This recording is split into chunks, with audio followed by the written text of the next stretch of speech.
(3월 6일) 월요일 황장수의 뉴스 브리핑 시작하겠습니다. 그러지않아도 나라 안팎이 탄핵이나 북한의 핵과 미사일 위협, 김정남 이 비살 등으로 여러가지 참 어수선한데요.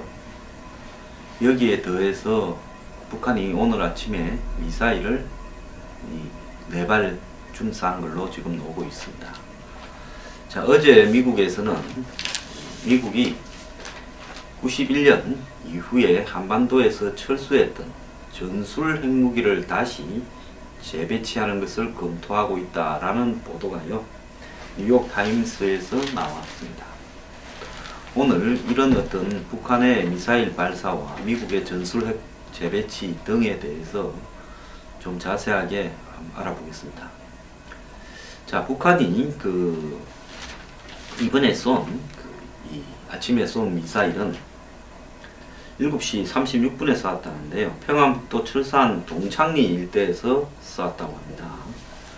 ICBM 같으면 남쪽으로 쏠 건데 동쪽으로 쐈고 4발을 쐈고 4발 중에 3발은 일본의 배타적 경제수요 EEZ 안에 떨어졌다고 하고요. 한 발은 지금 잘 확인이 안 되는 것 같습니다. 그래서 이 미사일을 북한이 왜 현 시점에서 쐈는가 하는 부분은 지금 한미 간의 독수리 훈련이 전개되고 있고, 예년에도 북한이 이런 훈련을 할 때 작년에도 미사일을 이렇게 7발을 쐈다고 합니다. 한국에 이제 핵 추진 항공모함도 와 있고 미국의 여러 전력이 와 있을 때 북한이 이런 도발을 해 보는데요. 지금 오늘 쏜 북한의 미사일 종류는 여러 가지로 지금 해석이 나오고 있는데요. 아직도 뭘 쐈는지는 어느 나라도 지금 파악을 못하고 있습니다. 모르겠습니다. 미국이 알고 아직 우리한테는 통보를 안 하는 것인지 모르겠는데요. 지난번에도 북한이 북극성 2호라는 신형 미사일을 쐈을 때 우리가 그 미사일의 종류가 뭔지에 대해서 굉장히 말을 바꾸면서 어려움을 겪었습니다. 그 북극성 2호도 결국 무수단이 개량된 일종의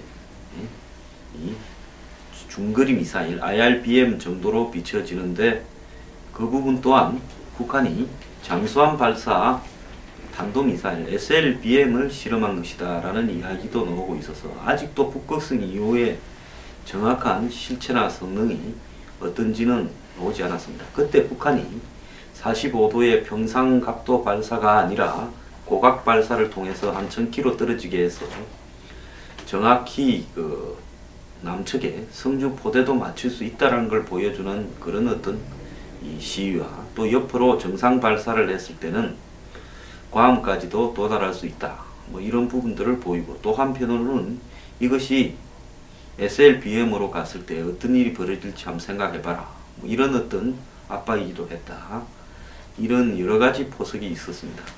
그래서 이번에 지금 발사된 북한의 이 미사일이 1000km라는 거리만으로 보면 노동미사일이나 스커드 ER, 스커드의 확장형이다라고 보여지는데, 그런데 그걸 북한이 다시 쐈을 리는 없다고 보입니다. 그런데 발사 장소가 동창리라는 부분은 지난번에 북한이 북극성 2호를 발사했을 때 2월에 그때는 이동식 발사대에서 발사를 했습니다. 탱크처럼 무한 궤도를 가지고 있는 이동식 발사대를 통해서 발사함으로써 언제 어디서든지 이 미국이나 일본, 한국의 정보망에 포착되지 않은 채 불시 30분 안에 발사가 가능하다.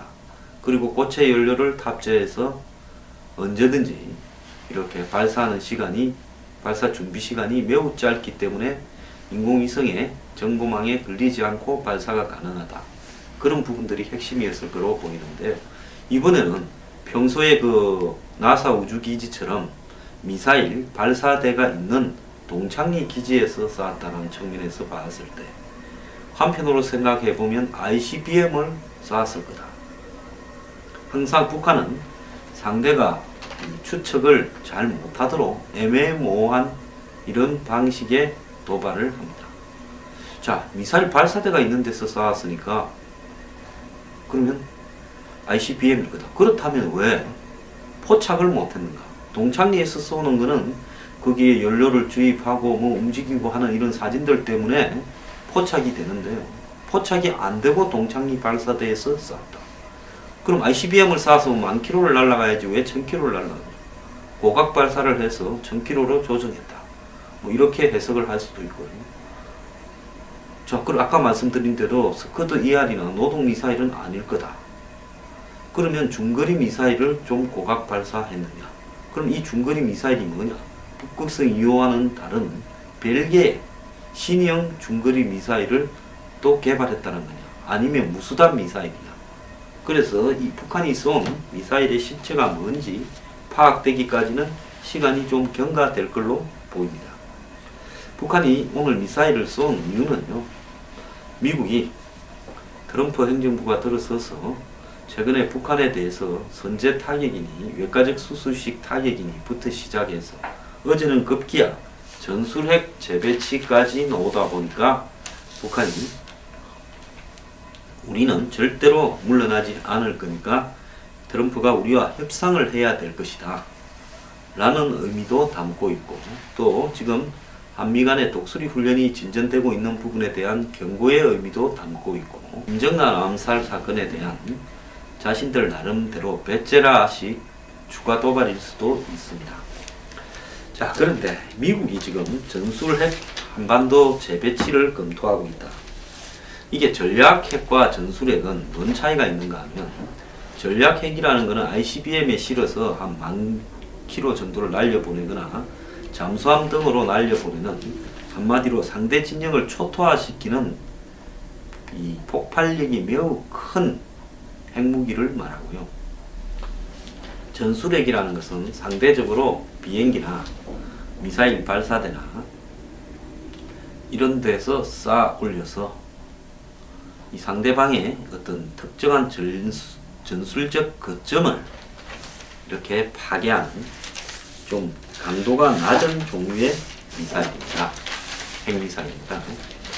그래서 이 전술핵을 갖다가 한반도에 재배치한다는 부분은 사실 미국이 확인하지는 않았지만은 6.25 전쟁 이후부터 60년대, 70년대를 거치면서 군산이나 오산의 미군 기지에 최대한 950발까지의 전술 핵무기가 있었고요.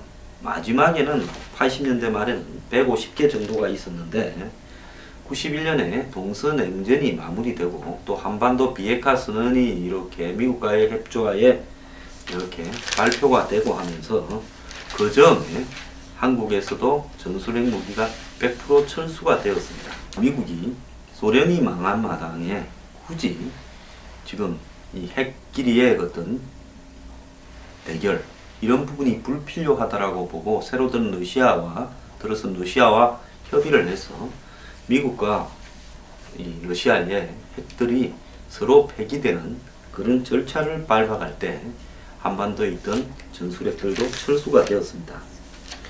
자, 그런데 이 한반도 비핵화 선언 후 모두 철수된 이 미국의 전술 핵무기들이 최근에 북한의 핵과 미사일 도발 이후에 한국 측에 의해서 재배치해야 된다, 이런 이야기가 많이 나왔을 때 제가 한국에 별로 배치될 전술 핵무기가 없고 미국이 그것을 허용할 가능성이 없다라고 이야기를 했습니다. 그런데 미국에서 다시 이런 이야기가 나오고 있고, 그리고 더 나아가서 구체적인 그 전술 핵무기에 재원까지 나오고 있는데요. B-61이라는 핵무기인데, 그래서 지하 100m의 김정은 벙커도 파괴할 수 있다. 쪽집게식으로 주변을 초토화시키는 핵무기입니다. 근데 이 이야기가 어떻게 나오는가 하는 부분에서 그러면 실제로 이 무기를 어디서 갖고 온다는 것이다, 이런 것들이 지금 문제가 될 수 있습니다. 지금 미국이 가지고 있는 전술 핵무기의 양은 크게 많지가 않습니다. 지금 뭐 이 러시아와 대결을 하고 있는 유럽 이렇게 쪽에 몇 개 나라에 180기 정도가 배치되어 있다, 이렇게 지금 보이고 있는데요.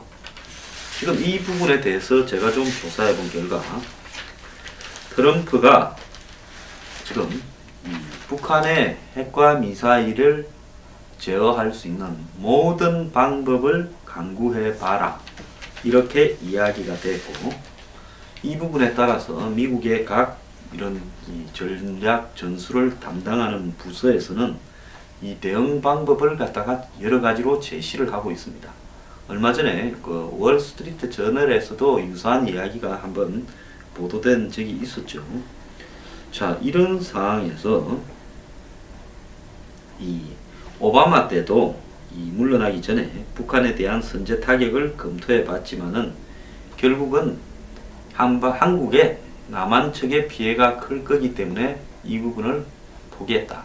그래서 오바마는 사이버하고 전자전에 집중을 해서 북한이 발사한 미사일들 중에 상당수가 실패한 부분이 미국의 이런 교란 작전 때문에 그렇다라는 이야기도 있었습니다.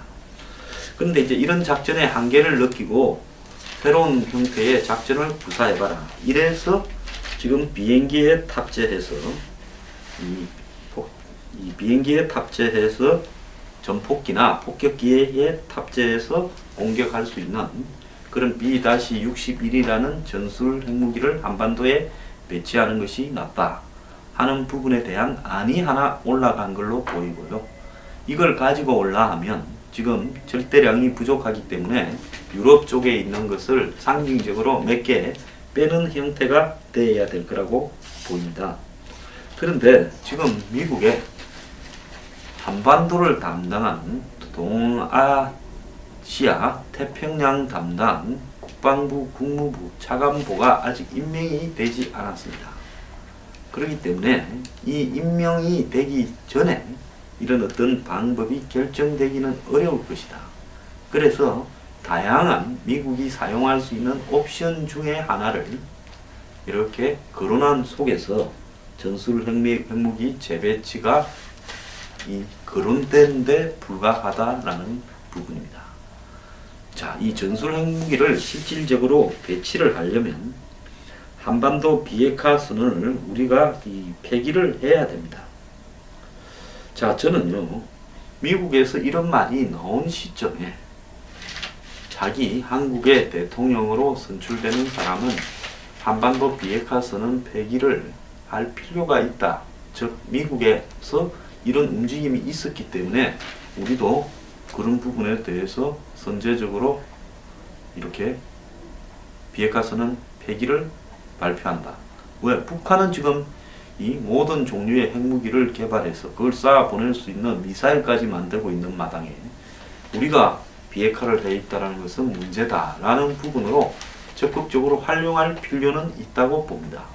하지만 실제 미국의 전술핵 한반도 재배치라는 부분은 우리 입장에서는 필요하다고 봅니다. 지금 미국의 이 B-2라는 전략 폭격기 등이 또 이 미국의 이지스함이나 핵 잠수함 등에 이렇게 전술 핵무기를 싣고 필요시 쏘는 부분은요, 북한의 어떤 도발이 있거나 도발 움직임이 있을 때 이렇게 해야 될 건데, 반응 시간이나 대응 시간이 상당히 느리기 때문에 한반도에 이런 무기가 있어서 곧바로 이렇게 비행기를 출격시켜서 발사하는 부분이 매우 중요할 수 있겠죠.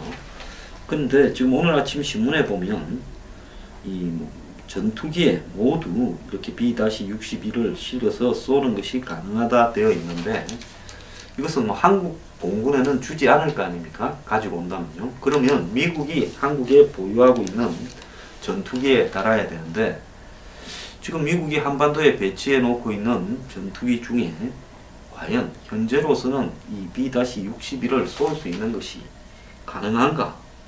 저는 그런 부분에 대해서도 기술적인 문제는 좀 있다고 보고 있고요. 이것은 그야말로 여러 가지 대응 수단 중에서 북한에 대한 직접적 외과수술적 선제 타격, 즉 폭격을 의미하는 것처럼 거론된 말 중에 하나일 뿐입니다.